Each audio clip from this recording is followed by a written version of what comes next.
જય હિન્દ જય ભારત મિત્રો, સ્વાગત છે તમારું નવા વિડીયોની અંદર. આ વિડીયો છે એની અંદર આપણે ચર્ચા કરવાના છીએ કે પ્રધાનમંત્રી આવાસ યોજના અંતર્ગત અત્યારે જે અમદાવાદની અંદર ફોર્મ ભરાવાના ચાલુ થયા છે ઝુંડાલની અંદર, એની અંદર તમારે ઓનલાઈન અરજી કેવી રીતે કરવાની છે. તો સૌથી પહેલાં તો તમારે અમદાવાદ અર્બન ડેવલપમેન્ટ ઓથોરિટીની જે વેબસાઇટ છે એના ઉપર જતું રહેવાનું છે. એના ઉપર તમે જશો એટલે ફોર્મ ભરવા માટેની જે લિંક ઓપન કરશો ત્યાં તમારે તમારો મોબાઈલ નંબર અને આધાર કાર્ડ નંબર છે એ નાખવાનો છે. એકવાર તમે મોબાઈલ નંબર અને આધાર કાર્ડ નંબર નાખશો ત્યારબાદ તમારા મોબાઈલની અંદર એક ઓટીપી છે એ આવી જશે. એ તમારે ઓટીપી આની અંદર નાખવાનો છે. એકવાર તમે ઓટીપી નાખશો ત્યારબાદ તમારા આવાસ યોજના માટેનું જે ફોર્મ છે એ ઓપન થઈ જશે અને ત્યારબાદ તમારે આ ફોર્મ સંપૂર્ણપણે ઓનલાઈન ભરવાનું છે.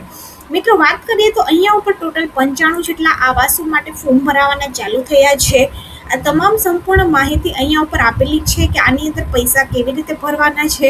બધી જ માહિતી અહીંથી તમને જોવા મળશે. સેલ્ફ ડિક્લેરેશન પણ આપેલું છે જે તમારે 50 રૂપિયાનું નોટરી દ્વારા આની અંદર અપલોડ કરવાનું છે. હવે આ બધી ટર્મ્સ તમારે વાંચી અને એગ્રી કરી દેવાની છે. એકવાર તમે એગ્રી કરી દેશો ત્યારબાદ આ ફોર્મ છે એ ઓપન થઈ જશે. ફોર્મમાં તમને જે આ ફૂદડી દેખાય છે એ બધી જ વસ્તુ, લાલ કલરની જે ફૂદડી છે એ વસ્તુ તમારે ફરજિયાતપણે ભરવાની છે. એટલે કે એ માહિતી છે એ તમારે અચૂકપણે આની અંદર આપવાની છે. સૌથી પહેલાં તો આની અંદર અરજદારનું પૂરું નામ લખવાનું છે, મિસ્ટર, મિસિસ, મિસ. ત્યારબાદ આની અંદર પુરુષ છે, સ્ત્રી છે કે, ત્યારબાદ એમનું નામ, પરણિત છે કે અપરિણિત છે, ત્યારબાદ પતિ પત્ની, પિતા માતાની વિગત અને એમનું નામ, અરજદાર હાલ જે જગ્યાએ રહે છે ત્યાંનું સરનામું, શહેર, પિનકોડ નંબર, રાજ્ય, એ બધી વિગત છે એ આની અંદર નાખવાની છે.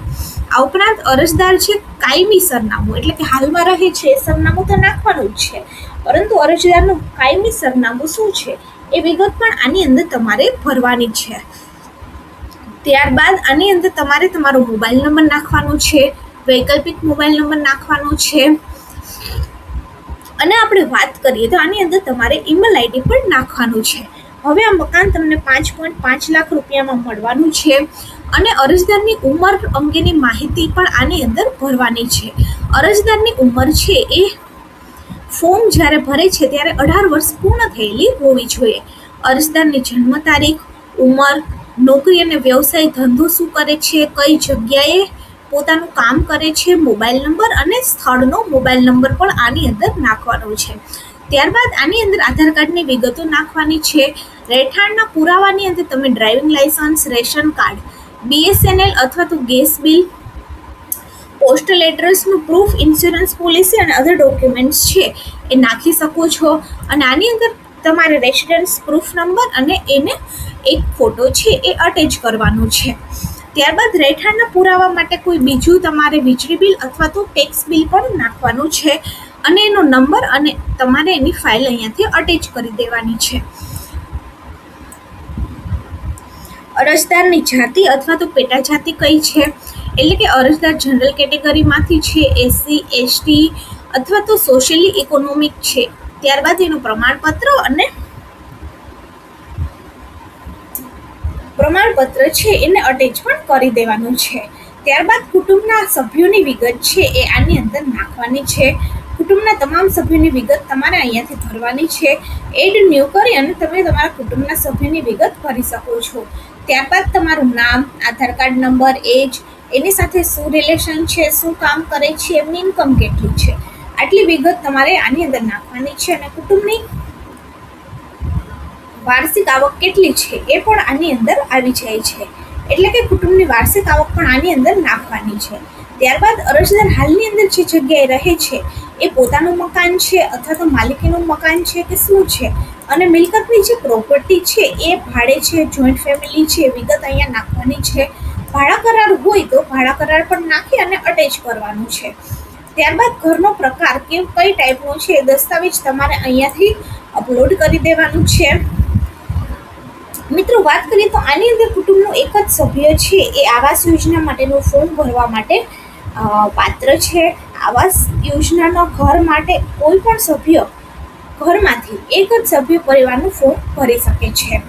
ત્યારબાદ મિત્રો વાત કરીએ તો આધાર કાર્ડ નંબર, વારસદાર તરીકે તમે કોને નિયુક્ત કરો છો, એમની ઉંમર કેટલી છે, એમની સાથેનો સંબંધ અને એમનું સરનામું તમારે અહીંયા ઉપર લખવાનું છે. ત્યારબાદ અરજદારના બેંકની વિગત છે એ પણ તમારે અહીંયા ઉપર ફરજિયાત આપવાની છે. બેંકનું નામ, બેંકની શાખા, આઈએફએસસી કોડની પુષ્ટિ, બેંક ખાતા નંબર અને બેંક ખાતા નંબર કન્ફર્મ કરવાના છે. અરજદાર અથવા તો તેના કુટુંબના કોઈ પણ સભ્ય છે એ ગુજરાત હાઉસિંગ બોર્ડ અથવા તો અમદાવાદ મ્યુનિસિપલ કોર્પોરેશન અથવા તો બીજી જગ્યાએ ક્યાંય તમે અરજી કરી હોય તે પણ વિગત તમારે અહીંયા ઉપર નાખી દેવાની છે. મિત્રો વાત કરીએ તો તમારે આની અંદર પ્રાધાન્યતા આપવાની છે, એટલે કઈ જગ્યાએ તમે સૌથી પહેલા ઘર છે એ મેળવવા માંગો છો એ, અને અપલોડ કરવાના છે દસ્તાવેજ છે એ તમારે અહીંયાથી અપલોડ કરી દેવાના છે. એક તો અરજદારનો ફોટો, ત્યારબાદ અરજદારની સહી, આવકનું પ્રમાણપત્ર, ત્યારબાદ ખાલી રદ કરેલો ચેક, સોગંદનામાની નકલ તમારે 50 રૂપિયાના સ્ટેમ્પ ઉપર કરવાની છે. ત્યારબાદ મિત્રો વાત કરીએ તો આની અંદર બીજા અમુક ડોક્યુમેન્ટ્સ છે પણ તમારે નાખવાના છે. આવકનું પ્રમાણપત્ર, ત્યારબાદ જાતિ અંગેનું પ્રમાણપત્ર, એવા બધા વિગત તમારે અહીંયા નાખી 7500 રૂપિયા અને 200 રૂપિયા નાખી સેવ કરી અને સબમિટ કરવાનું છે. સેવ અને સબમિટ કરશો એટલે તમારે ઓનલાઈન પેમેન્ટ ભરવાનો ઓપ્શન છે એ આવશે. આની અંદર તમારે પૈસા પણ સંપૂર્ણપણે ઓનલાઈન છે એ ભરવાના છે.